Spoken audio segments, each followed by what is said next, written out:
नाजरीन, किताब सुनो में खुश आमदीद। आज हम बात करेंगे कि शुजात के पैकर उस नौजवान की जिसने सिर्फ 150 जवानों के साथ लाहौर पर हमला करने वाले दुश्मन को दुम दबाकर भागने पर मजबूर कर दिया, जिसने राहे हक में जान तो दे दी लेकिन अपनी पाक धरती का 1 इंच भी दुश्मन के कब्जे में नहीं जाने दिया।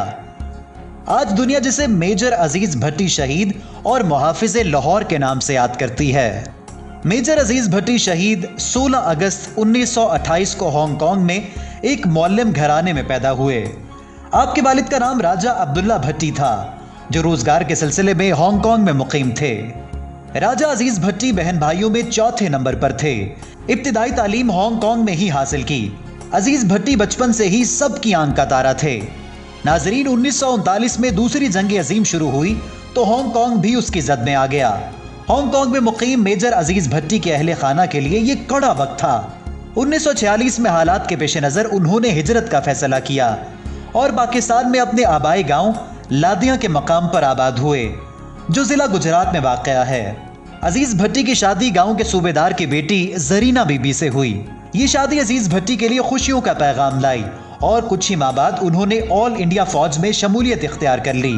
इसी साल पाकिस्तान भी मार्ज़े वजूद में आ गया। यूं भट्टी साहब रावलपिंडी आ गए और पाकिस्तान मिलिट्री एकेडमी का हिस्सा बने। अपनी काबिलियत के बलबूते पर बेहतरीन कैडेट का एजाज जीता और सॉर्ड ऑफ ऑनर हासिल की।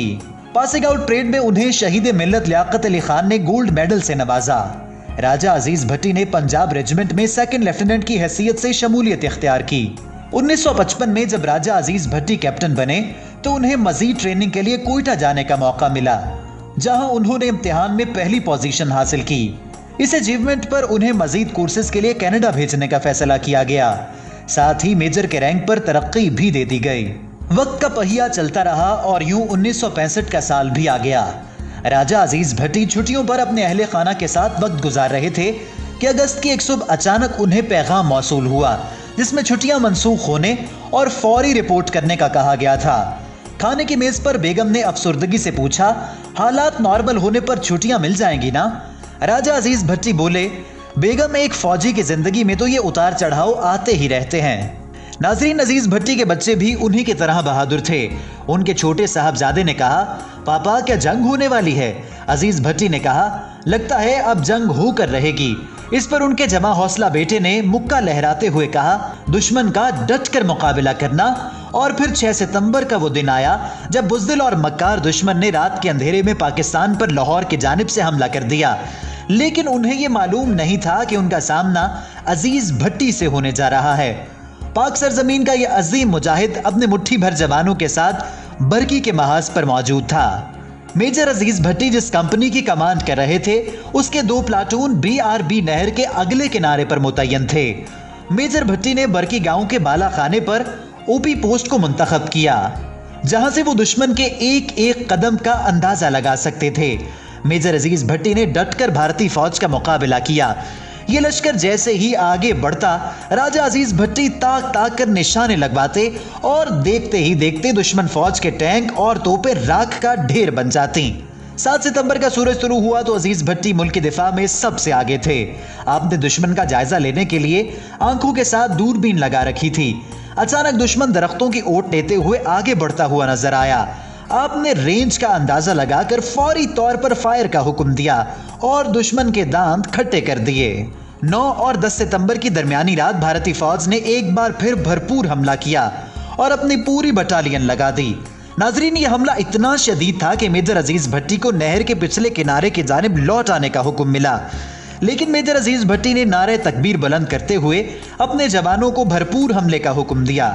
अजीज भट्टी की क़यादत में जवानों में इतना जोश भर चुका था कि चंद दर्जन सिपाहियों ने सैकड़ों सिपाहियों पर मुश्तमिल फौज को उस इलाके से निकाल बाहर किया। नाजरीन, जंग छिड़े 100 घंटों से ज़ायद का वक्त हो चुका था। अजीज भट्टी मुसलसल जाग रहे थे। उनकी आंखें सूज चुकी थी, लेकिन वो वतन की मोहब्बत में बिल्कुल चौकस और अलर्ट थे। उनके कमांडिंग ऑफिसर ने उन्हें आराम करने के लिए वापसी का हुक्म दिया तो इस धरती के बहादुर सबूत ने कहा, सर, ये बड़ा नाजुक महाज है और मैं दुश्मन के सभी हरबे जान चुका हूं। नए ऑफिसर को उनकी चालें समझने में टाइम लगेगा। आप मुझे वापस मत भेजिए। मेजर अजीज भट्टी नींद और भूख की परवाह किए बगैर दुश्मन को नुकसान पर नुकसान पहुंचा रहे थे। एक जवान आपके लिए खाना लेकर आया और कहा कि मैं उन पर नजर रखता हूं, आप खाना तनावुल फरमा लें। मेजर ने कहा दुश्मन सर पर है, वो एक लम्हे के लिए भी पीछे नहीं हट सकते। हवालदार जिसका नाम अकरम था बोला, सर मैं भी अच्छा ऑब्जर्वर हूं और रेंज बताकर फायरिंग करवाता हूं। आप खाना खाने के लिए बैठ गए, अभी चंद लुकमे ही तनावुल किए होंगे कि हवलदार की बताई हुई रेंज पर किए गए फायर मिस हो गए। मेजर अजीज भट्टी ने फौरी दूरबीन पकड़ी और ठीक जगह पर निशाने लगवाए कि दुश्मन दुम दबाकर भाग खड़ा हुआ। जंग का छठा दिन था। आपने अपनी दूर अंदेशी और जंगी हिकमत अमली से हरीफ फौज के दांत खट्टे कर दिए थे। खुद दुश्मन भी इस बात को तस्लीम कर चुका था कि जब तक अजीज भट्टी मौजूद है वो पेशकदमी नहीं कर सकते। मेजर अजीज भट्टी ने सिर्फ 150 जवानों के साथ दुश्मन को भारी जानी नुकसान पहुंचाया था। पाकिस्तान के सिर्फ 11 जवान शहीद हुए थे, जबकि भारत के सैकड़ों फौजी जहन्नुम वासिल हो चुके थे। 12 सितंबर का सूरज तलू होने से पहले राजा अजीज भट्टी ने नमाज पढ़ी, बालों में कंघी की। यह उनकी जिंदगी की आखिरी सुबह थी। सूबेदार गुलाम मोहम्मद के साथ चाय पीने लगे। सूबेदार 10 शनाज भी था। आपने पूछा, गुलाम मोहम्मद बताओ मेरी किस्मत में शहादत है या नहीं? सूबेदार ने हाथ देखा और कहा कि जनाब आपकी किस्मत में शहादत तो है, लेकिन ये रुतबा आपको कब मिलेगा मालूम नहीं। जिस पर मेजर अजीज भट्टी ने हाथ पीछे करते हुए कहा, मैं बताता हूँ, ये वक्त बहुत करीब है। तभी उन्होंने एक जवान को उनकी वर्दी लाने का कहा। वो गलती से किसी और की वर्दी ले आया तो आपने कहा कि जवान सुनो, वर्दी और कफन अपने अपने ही अच्छे लगते हैं। इसी असना में दुश्मन की नई कुमक ने एक और हमला कर दिया। मेजर भट्टी जान की परवाह किए बगैर बुलंदी पर खड़े होकर फायरिंग की समत का तयन करने लगे। आपने नक्शे और दूरबीन की मदद से दुश्मन का तयन करते हुए फायर करवाए और कई टैंकों को राख का ढेर बना दिया। अभी भी सामने से भारी गोलाबारी जारी थी। गोले आपके दाएं बाएं इंतहाई करीब से गुजर रहे थे।